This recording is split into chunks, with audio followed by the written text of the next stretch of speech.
La reina Victoria de Inglaterra ascendió al trono a los 18 años y se mantuvo en él más tiempo que ningún otro soberano de Europa. Durante su reinado, Francia conoció 2 dinastías regias y una república, España 3 monarcas e Italia 4. En este dilatado período, que precisamente se conoce como era victoriana, Inglaterra se convirtió en un país industrial y en una potencia de primer orden, orgullosa de su capacidad para crear riqueza y destacar un mundo cada vez más dependiente de los avances científicos y técnicos. En el terreno político, la ausencia de revoluciones internas, el arraigado parlamentarismo inglés, el nacimiento y consolidación de una clase media y la expansión colonial fueron rasgos esenciales del victorianismo. En lo social, sus fundamentos se asentaron en el equilibrio y el compromiso entre clases, caracterizados por un marcado conservadurismo, el respeto por la etiqueta y una rígida moral de corte cristiano. Todo ello protegido y fomentado por la figura majestuosa e impresionante, al mismo tiempo maternal y vigorosa de la reina Victoria, verdadera protagonista e inspiradora de todo el siglo XIX europeo, la que llegaría a ser soberana de Gran Bretaña e Irlanda y emperatriz de la India. Nació el 24 de mayo de 1819, fruto de la unión de Eduardo, duque de Kent, hijo del rey Jorge III, con la princesa María Luisa de Sajonia-Coburgo, descendiente de una de las más antiguas y vastas familias europeas. No es de extrañar, por lo tanto, que muchos años después Victoria no encontrarse grandes diferencias entre sus relaciones personales con los distintos monarcas y las de Gran Bretaña, con las naciones extranjeras, pues desde su nacimiento estuvo emparentada con las casas reales de Alemania, Rumania, Suecia, Dinamarca, Noruega y Bélgica, lo que la llevó muchas veces a considerar las coronas de Europa como simples fincas de familia y las disputas internacionales como meras desavenencias domésticas. La niña, cuyo nombre completo era Alejandrina Victoria, perdió a su padre cuando solo contaba con 1 año de edad y fue educada bajo la atenta mirada de su madre y revelando muy pronto un carácter afectuoso y sensible, a la par que despabilado y poco proclive a dejarse dominar por cualquiera.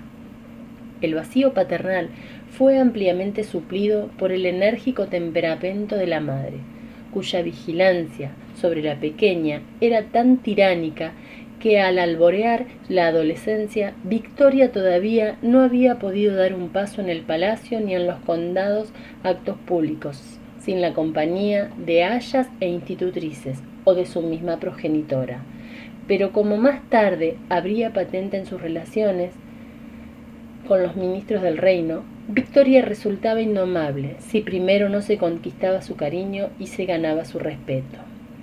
La tirantez de las relaciones de Victoria con su madre, que aumentaría con su llegada al trono, se puso ya de manifiesto en un primer acto de gobierno, que sorprendió a los encopetados miembros del Consejo. Les preguntó si, como reina, podía hacer lo que le viniese en real gana.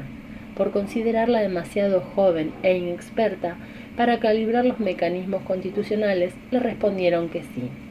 Ella, con un delicioso mojín juvenil, ordenó a su madre que la dejase solo 1 hora y se encerró en su habitación. A la salida volvió a dar otra orden, que desalojaran inmediatamente de su alcoba el lecho de la absorbente duquesa, pues en adelante quería dormir sin compartirlo. Las quejas, las maniobras y hasta la velada ruptura de la madre nada pudieron hacer. Su imperio había terminado y su voluntariosa y autoritaria hija iba a imponer el suyo.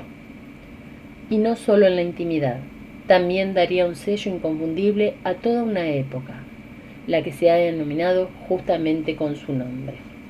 La sangre alemana de la joven reina no provenía únicamente de la línea materna, con su ascendencia más remota en un linaje medieval, había entrado con la entronización de la misma dinastía de los Hannover, que fueron llamados en 1714, desde el principado homónimo en el norte de Alemania, para coronar el edificio constitucional, que había erigido en el siglo XVIII la Revolución Inglesa.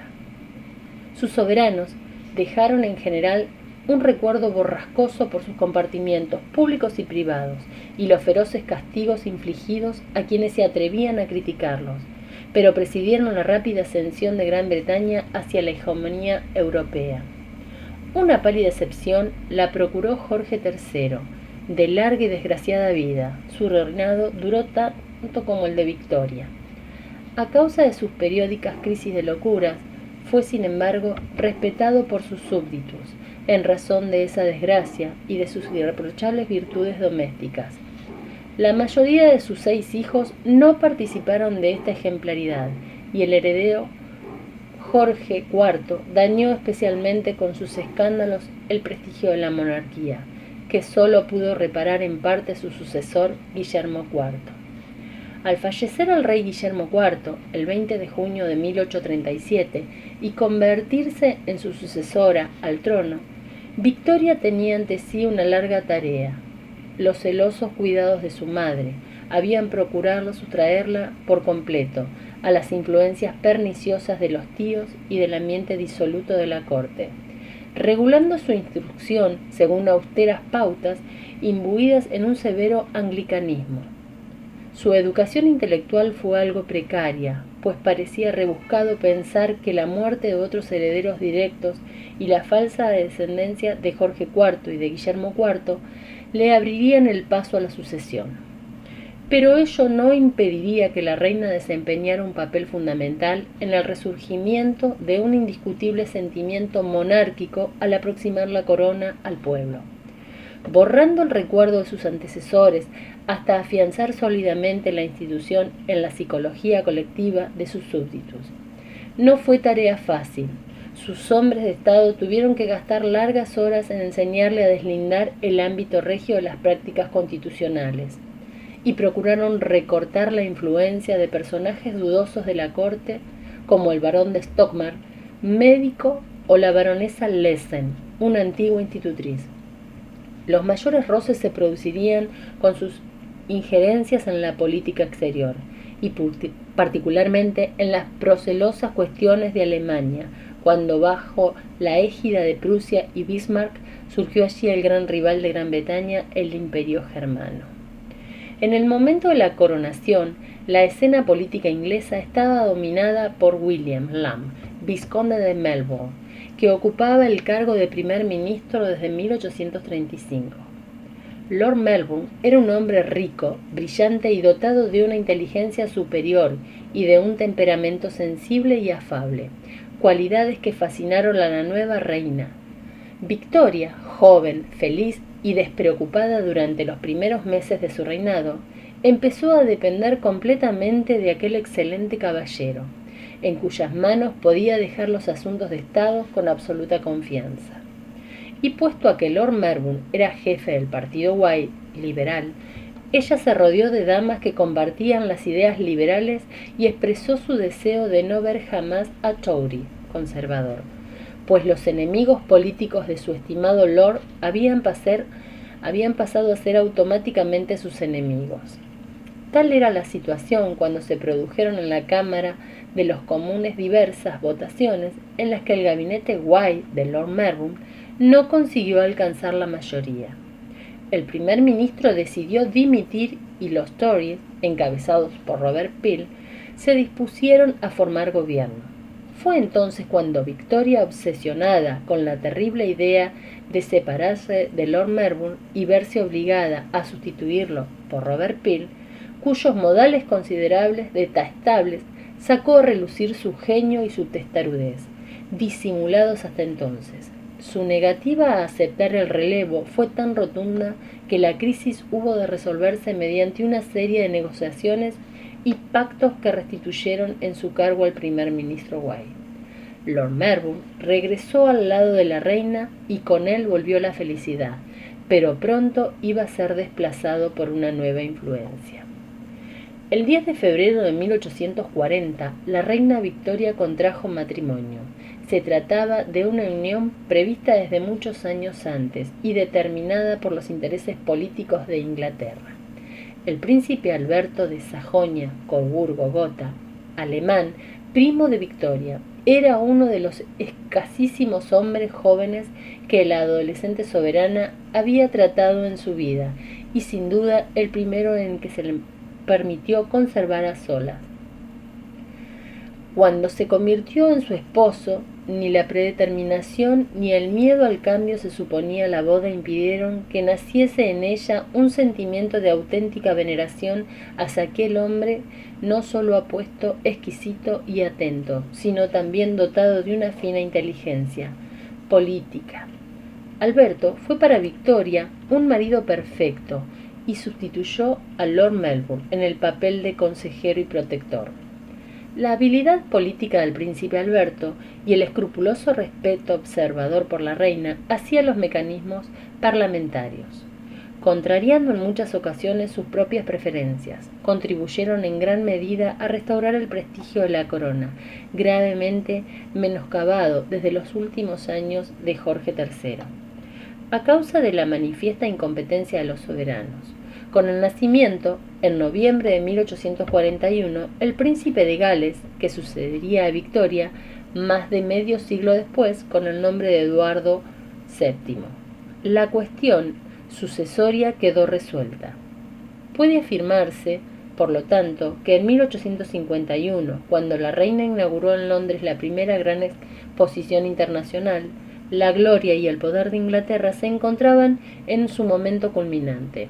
Es de señalar que Alberto era el organizador del evento. No hay duda de que había pasado de ser el verdadero rey en la sombra. El esplendor de la viudez.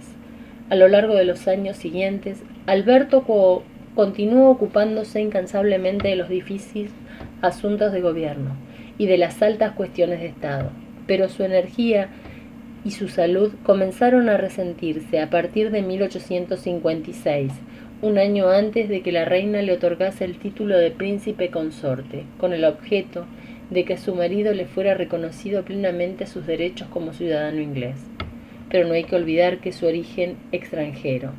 Fue en 1861 cuando Victoria atravesó el más trágico periodo de su vida. En marzo fallecía su madre, la duquesa de Kent, y el 14 de diciembre expiraba a su amado esposo, el hombre que había sido su guía y soportando con ella el peso de la corona.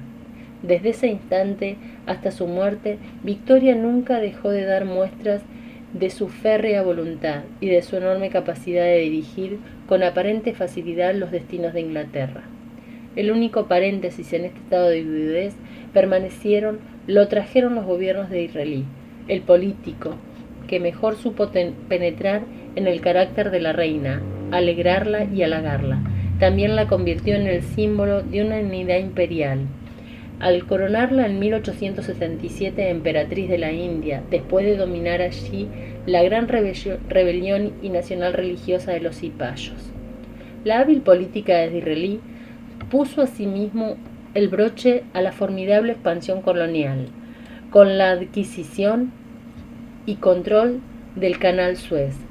Londres pasó a ser así durante mucho tiempo el primer centro financiero y de intercambio mundial.